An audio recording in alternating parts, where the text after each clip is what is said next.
Assalamualaikum warahmatullahi wabarakatuh. Perkenalkan, nama saya Silvi Fitriana. Pada kesempatan kali ini saya akan memaparkan materi yang berjudul dinamika kelompok. Video ini dibuat untuk memenuhi salah satu tugas Halaqah Pembina Muda Pemudi Persatuan Islam, dan saya sendiri berada di pimpinan cabang Pemudi Persis Pamengpeuk. Baiklah, langsung saja kita bahas apa itu dinamika kelompok. Dinamika kelompok ini terdiri dari 5 poin besar. Yang pertama adalah konsep dasar dinamika kelompok. Yang kedua adalah unsur-unsur pembangunan dinamika kelompok bagian 1. Kemudian poin yang ketiga adalah unsur-unsur pembangunan dinamika kelompok bagian 2. Yang keempat adalah norma kelompok. Kemudian yang kelima adalah peran dan efektivitas kelompok dalam dinamisasi halaqah. Inilah 5 poin besar yang akan dibahas pada materi dinamika kelompok. Poin yang pertama, konsep dasar dinamika kelompok. Apa sih dinamika kelompok ini?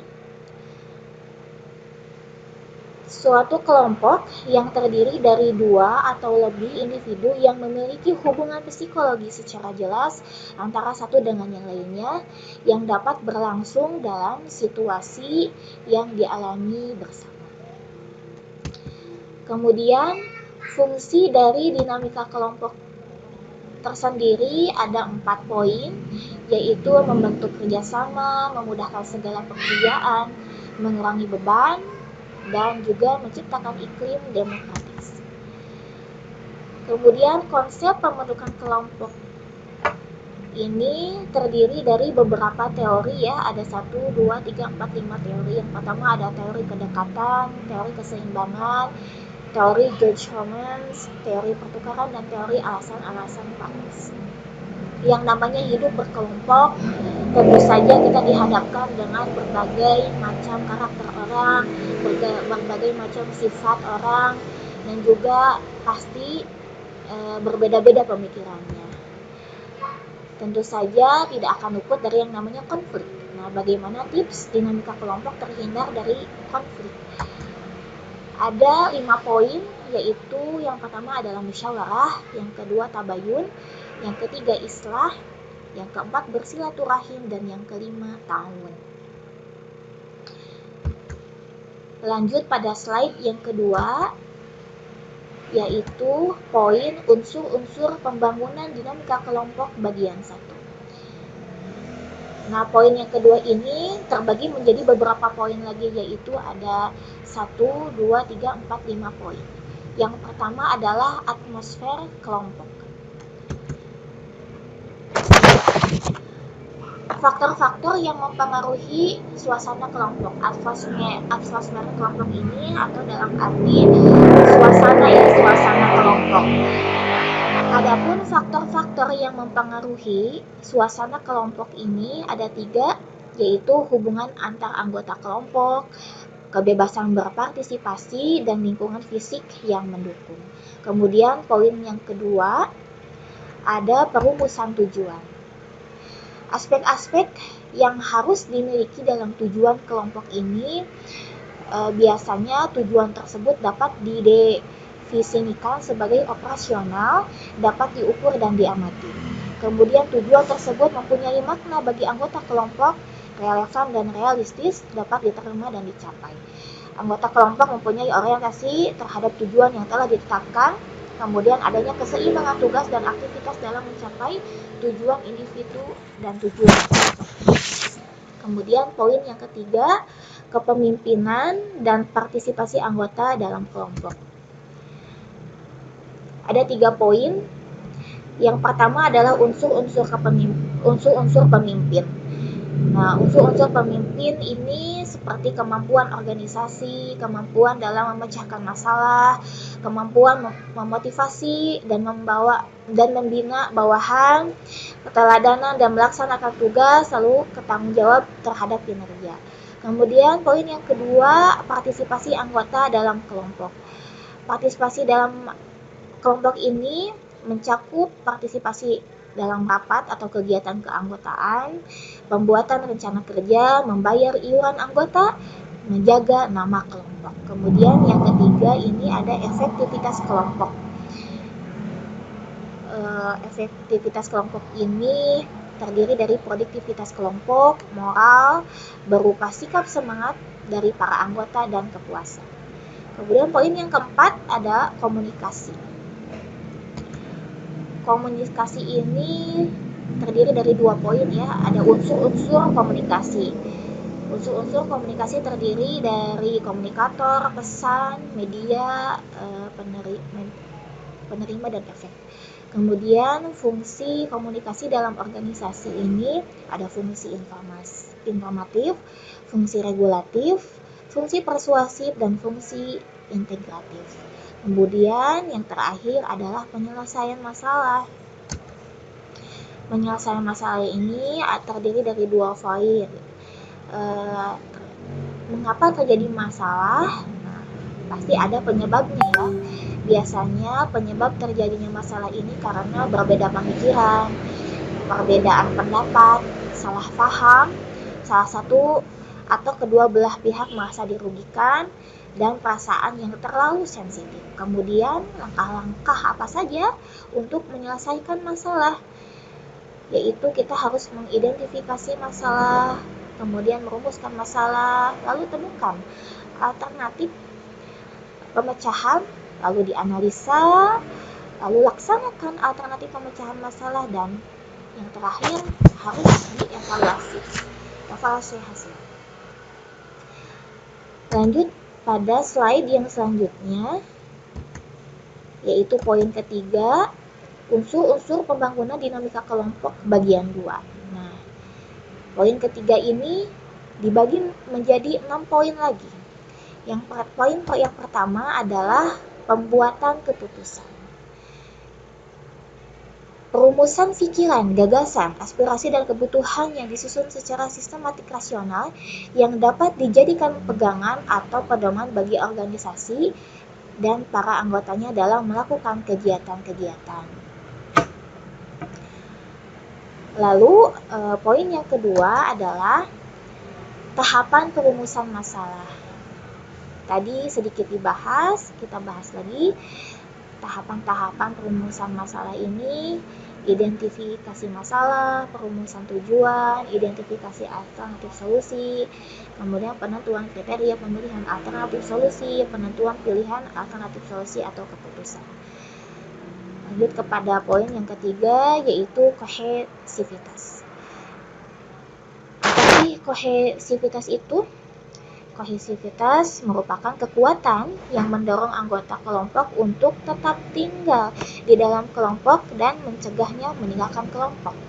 Atau kata singkatnya nih, kohesivitas ini adalah membuat anggota nyaman dan merasa terikat sehingga anggota malas untuk meninggalkan atau mencari kelompok baru. Adapun faktor-faktor ya yang mempengaruhi kohesivitas kelompok ini biasanya ketertarikan interpersonal, stabilitas keanggotaan, ukuran kelompok, ciri-ciri struktural, dan permulaan kelompok. Aspek-aspek kohesivitas kelompok ini biasanya adalah kekuatan sosial, kesatuan dalam kelompok, daya tarik dan kerjasama kelompok. Kemudian lanjut ke poin yang keempat, yaitu toleransi konflik. Nah, toleransi konflik ini terdiri dari 2 poin ya. Ada gaya merespon konflik. Ada 5 gaya dalam merespon konflik, yaitu menghindar, kemudian mengakomodasi, menang atau kalah, kompromi, dan penyelesaian masalah. Kemudian yang kedua ini ada teknik pemecahan konflik. Teknik pemecahan konflik ini ada 4 ya. Yang pertama, mengakui adanya konflik. Yang kedua, identifikasi masalah. Lalu, dengarkan semua sudut pandang. Dan kumpulkan fakta, akibat, dan opini. Lalu yang keempat, lakukan pengkajian penyelesaian masalah.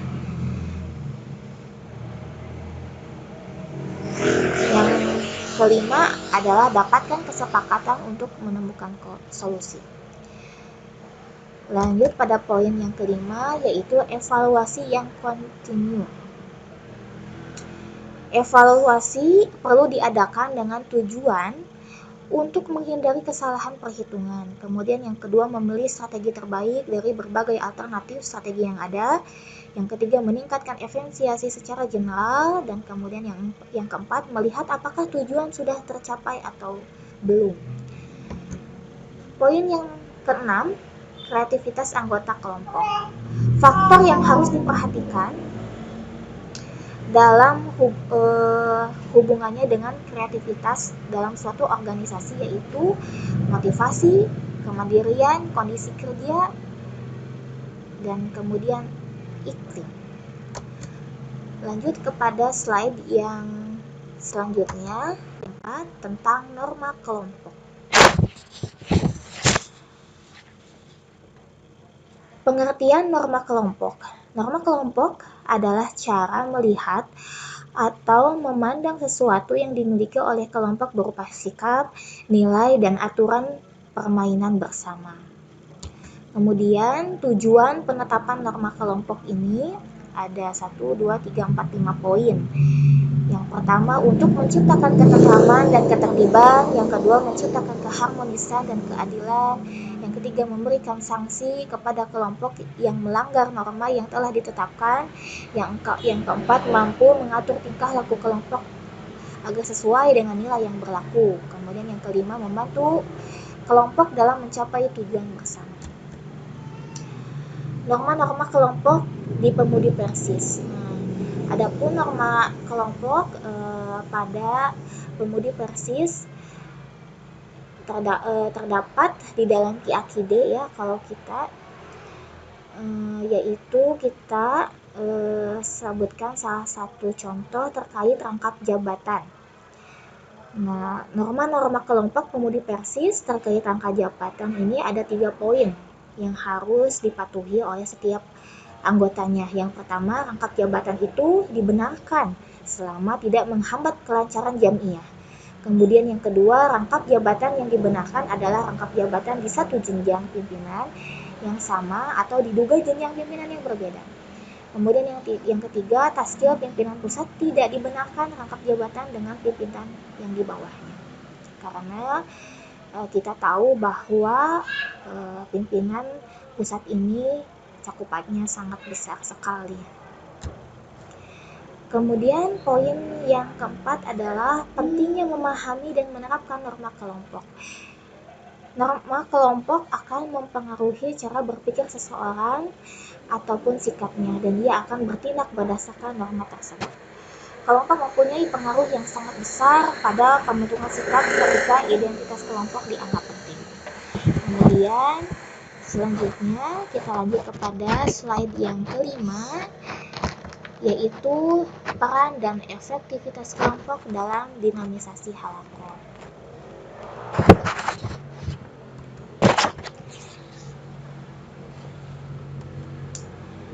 Yang pertama adalah peran dinamika kelompok dalam halaqah.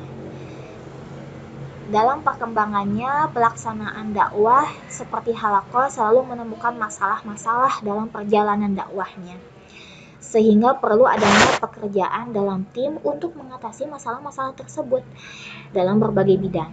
Maka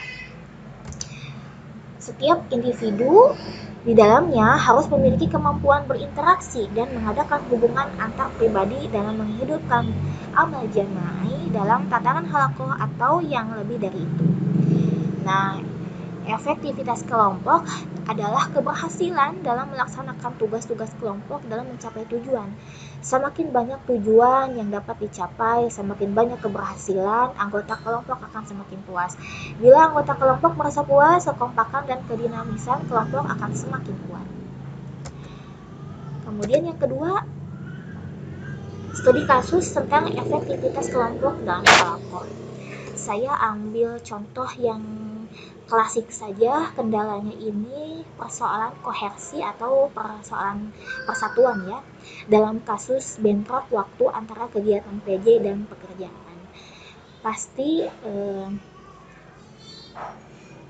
Ada saja ya yang namanya tidak bisa hadir di dalam kegiatan organisasi. Nah, ini contohnya kegiatan pimpinan jamaah, biasanya terkendala waktu yang bentrok. Nah, jika didiskusikan secara bersama lalu ditemukan solusinya,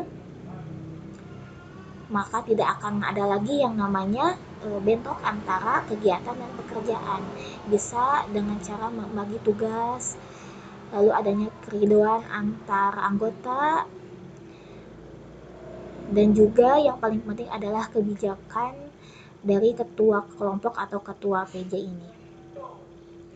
Nah, ini adalah 5 poin ya yang telah saya sampaikan dari awal, dari poin 1 sampai poin 5. Lalu di sini ada slide tambahan, ada pertanyaan dari pembina saya.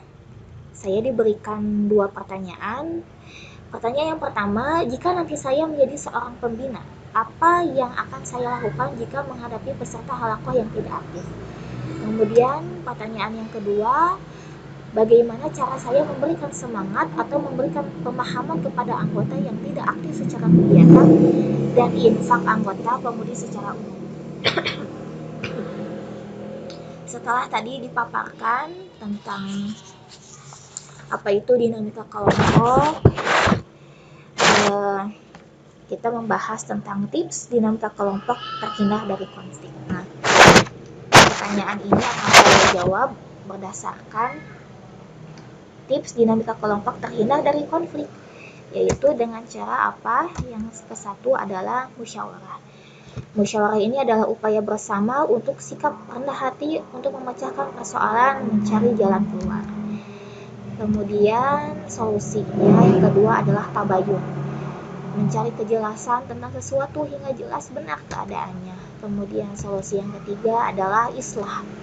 Islah ini adalah upaya mendamaikan atau membuat harmonisasi antara dua atau beberapa pihak yang berselisih. Kemudian yang keempat, bersilaturahim, menyambungkan kasih sayang atau kekerabatan yang menghendaki kebaikan. Kemudian yang kelima adalah ta'awun, tolong menolong dalam kebaikan antar sesama muslim dan juga meninggalkan kemungkaran. Nah, kedua pertanyaan ini akan saya jawab satu persatu. Ketika saya menjadi seorang pembina lalu dihadapkan dengan salah satu anggota yang tidak aktif, maka yang akan saya lakukan pertama kali adalah tabayun, mencari kejelasan tentang sesuatu hingga jelas benar adanya. Mengapa anggota tersebut tidak aktif, apa alasannya, dan apa yang menyebabkannya. Ketika saya menerima jawabannya, maka saya pun harus menerima bahwa keadaannya seperti itu. Apapun keadaannya, ya saya dengan anggota tersebut harus dimusyawarahkan, baiknya ke depannya harus bagaimana. Kemudian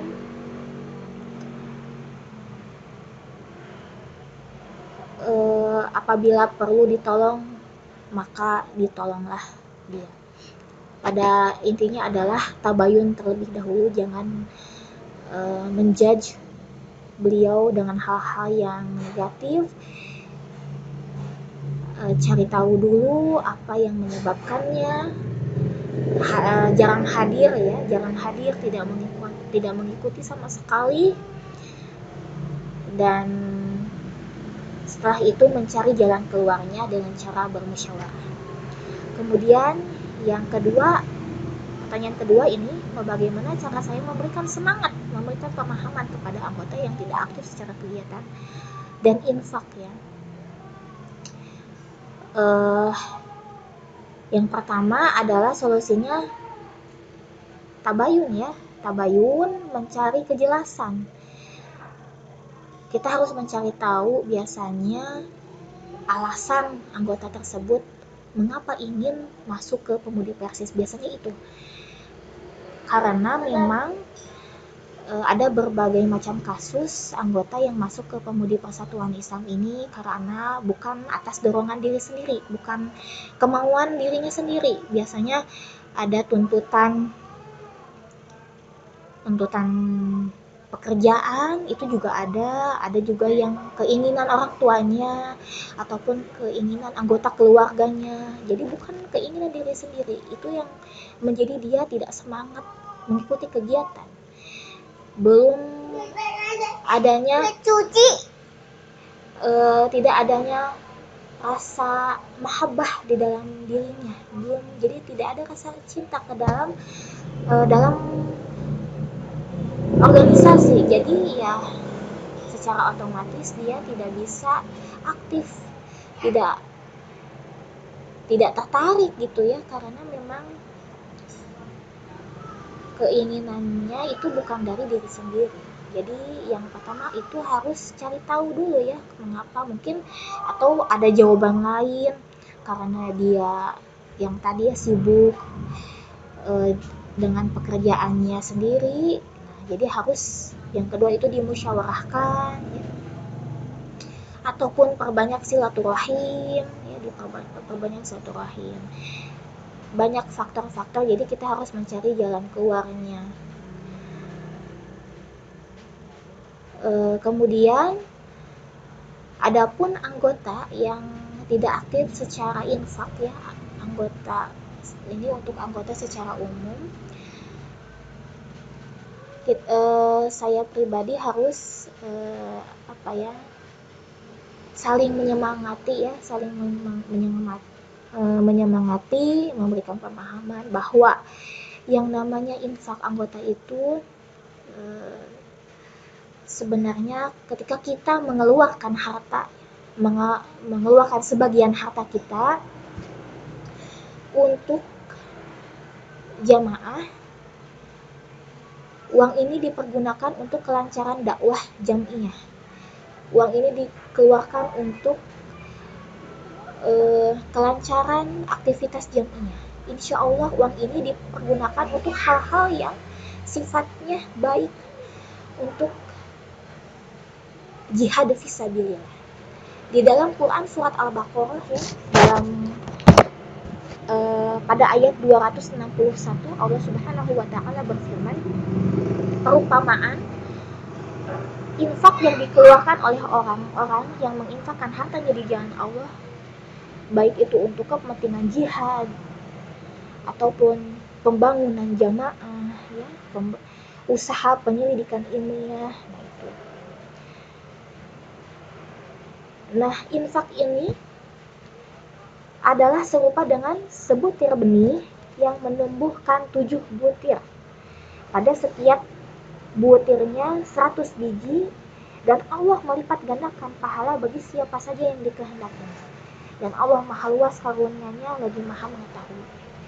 Jika teteh-teteh menginfakkan hartanya, menyisihkan hartanya untuk iuran wajib anggota, insya Allah harta teteh tidak akan sedikit pun berkurang, malah Allah akan ganti dengan yang lebih ya teh, tidak akan berkurang sedikit pun. Tidak akan misalnya teteh keluarkan 15.000, hilang saja 15.000, tidak akan. Insya Allah akan Allah ganti, misalnya teteh disehatkan atau teteh dilancarkan pekerjaannya, atau mungkin rezeki teteh akan Allah lipat gandakan, insya Allah teh. Saya pun merasakannya. Saya selalu berdoa, ya Allah mudahkan saya dalam membayar iwa, dan saya pun berusaha berikrar pada diri sendiri bahwa saya ini harus melunasi hutang-hutang saya, melunasi iwa saya. Dan alhamdulillah teh atas ikhtiar dan doa dan sikap saya untuk pancet gitu ya, untuk terus membayar iwa ini, alhamdulillah teh saya merasa bukan menjadi beban lagi untuk saya, karena saya mendapatkan manfaatnya gitu ya teh, mendapatkan manfaat untuk diri saya sendiri, yaitu saya merasa tidak bahwa uang yang saya keluarkan ini tidak akan hilang begitu saja teh, karena memang dipergunakan untuk hal-hal yang baik. Insya Allah itu pun akan menjadi kebaikan untuk diri kita sendiri, seperti itu teh. Jadi insya Allah teteh-teteh, mudah-mudahan Allah mudahkan teteh untuk membayarnya. Mudah-mudahan teteh-teteh ada rezekinya, teteh-teteh Allah sehatkan. Insya Allah dengan membayar iuran wajib anggota tidak akan mengurangi harta teteh sedikit. Allah sudah janjikan di dalam Quran surat Al-Baqarah 261 ya, Allah akan lipat gandakan ya. Nah mungkin seperti itulah jawabannya. Dan alhamdulillahirabbil alamin, ini adalah slide yang terakhir ya, saya ucapkan jazakumullah khairan kasiran. Mudah-mudahan video ini bermanfaat, dan jangan lupa jika memang bermanfaat untuk like dan mensubscribe video ini. Saya ucapkan jazakumullah khairan kasiran. Rabbana hab lana min azwajina wa dzurriyyatina qurrata a'yun waj'alna lil muttaqina imama. Aqulu qouli hadza wa astaghfirullah li wa lakum. Wassalamualaikum warahmatullahi wabarakatuh.